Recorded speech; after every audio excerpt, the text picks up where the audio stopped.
A few days ago, I visited a parishioner who was in his home, and he had been hospitalized recently, but it was 47 days that he had been hospitalized.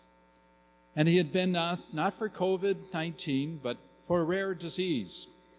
And in that process, as you can only imagine, he had so many tests, as the doctors were trying to find out exactly what was going on, and of course, in treating him. Now, I've visited with people in similar situations, not quite that extreme of that length of time, but I'm used to right away the people telling me all the things that went wrong. They didn't find this, they didn't have that, and this about that.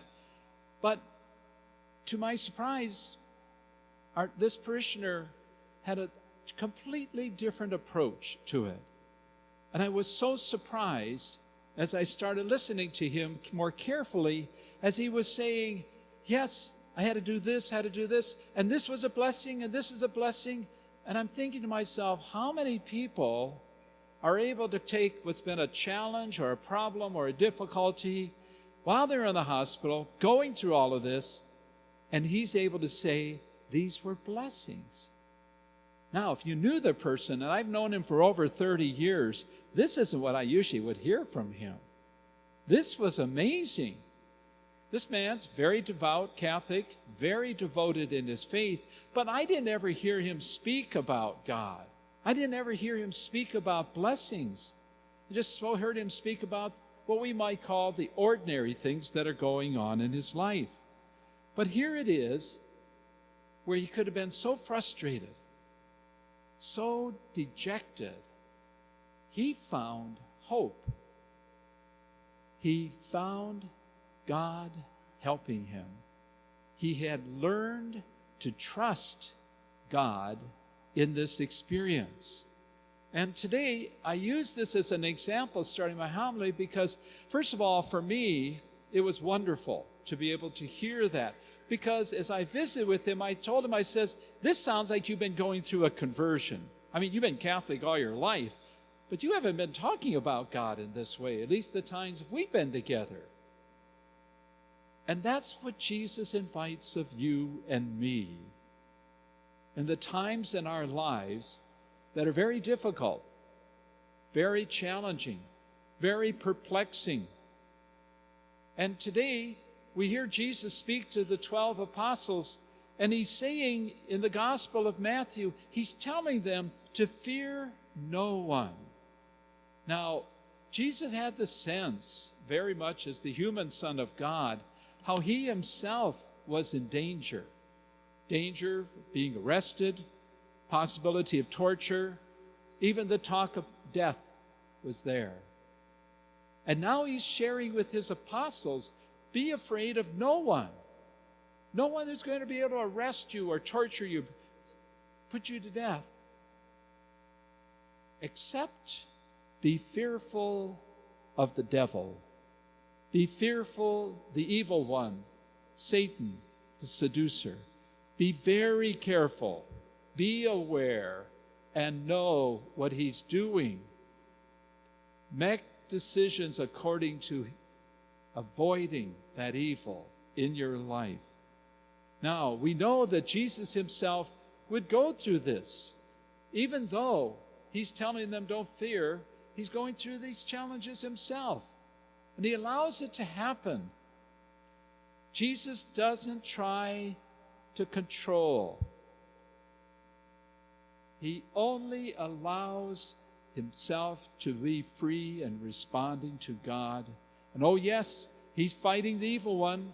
We know that the Garden of Olives, we can only imagine carrying the cross, on the cross, and dying. And today, Jesus is inviting us to be aware that his apostles and his disciples had to go through much challenge in their lives, far more than we go through. For them, if they were going to be a Christian, it would be very dangerous. It would mean, as we know, with the first Christian martyr would be right there at the gates of Jerusalem with Stephen. And after that, the apostles and the other disciples, the men and women that are following the Christian way, they'll have to hide first in Jerusalem, and then most of them will flee Jerusalem. They'll go to Pella, further upstream from Jordan River.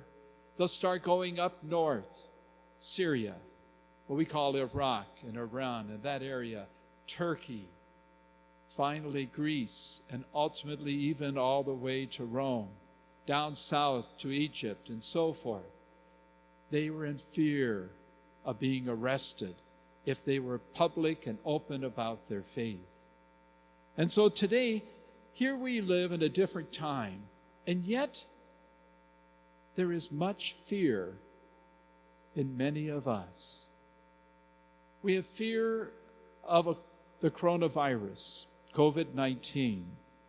Many of us live in that physical fear. We're trying to be so careful for our safety. I spoke to someone yesterday who was here visiting the church, and they hadn't been here 4 months, 4 months. They said, first time we've been in the church. And I said, oh, welcome back. And I told them the mass schedule. Oh, we're not going to mass schedule. I said, that's fine. It's whatever you're comfortable. I said, come in church and just pray. No, we won't even go in the church. They were fearful. And I respect that. That's where they're at. Many people of us, even coming to Mass here, people will say, is it all right? How many people are coming? Or what are you doing? And we've tried to show you, we're trying to have you as safe as possible. We want to calm the fears, but that's a physical fear. There's other kinds of fears, aren't there? We have great instability in our country right now. We have great instability with our economy. Some of us in this church have lost jobs. Many of us are wondering about our financial security. Things are not as the way before. How will we recover? We're concerned about our loved ones. We're concerned about those older, concerned for those who have health conditions we have to be so careful with. And there's stress. It's there. We talk about it. The phrase I hear so often, well, we're getting used to the new normal. And of course, we're all trying to figure out what is the new normal. But in the middle of all of this, where there is genuine fear, understandable fear, there's healthy fear, there's unhealthy fear. There's fear that we should be aware of, very careful in terms of not only a virus, but so much else in our lives right now. But there's also unhealthy fear. It's where we let it go too far, and it gets extreme. And I'm speaking about where we want to control our lives. We want it all the way it was before, all the way that we want it to be. And God is saying to us through Jesus, do not be afraid. Do not have fear. And of course, it's not just you throw your hands up in the air, anything's going to happen. No. He's not saying that. He's saying, live your life the way I'm teaching you. Do what is right. Take care of others. Stay close to me. And then you will not have to fear so much as you can do so easily. That's really an important message for our world, for ourselves and our families and our loved ones. I mentioned the man this morning that I had visited earlier this week because here's a man who so easily could have been someone very fearful.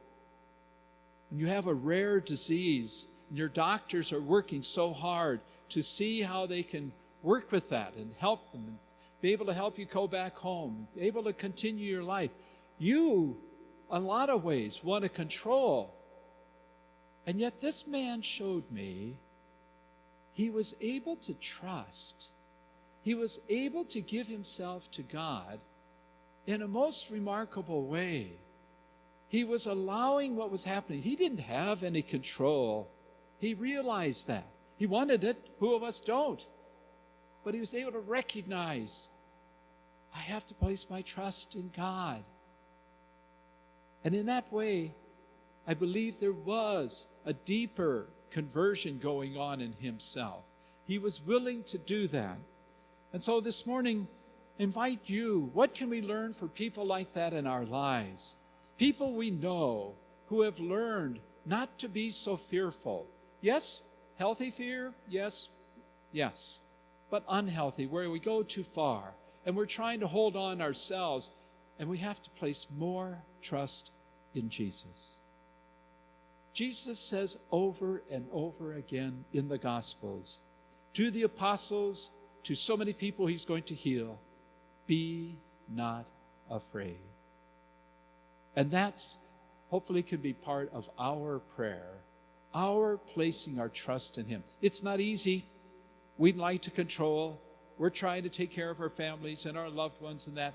But there's such a freedom. I saw that this week with this man I visited.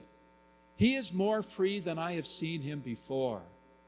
I looked over to his wife and his daughter who are there as well. They're kind of looking at me, this is nothing new. We haven't seen so much before, or at least I had not seen.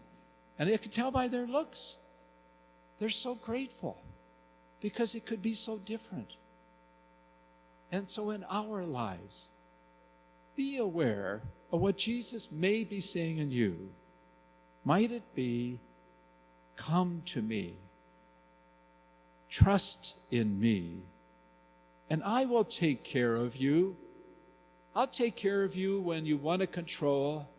I'll take care of you when the devil is tempting you so much to hold on to what you want so much that you can be free, that you can allow me to work in you, and that whatever happens, I will be there for you. Those are the words of Jesus that might be in your heart as well. It comes down to this. He kept saying it over and over and over in different words. I am with you.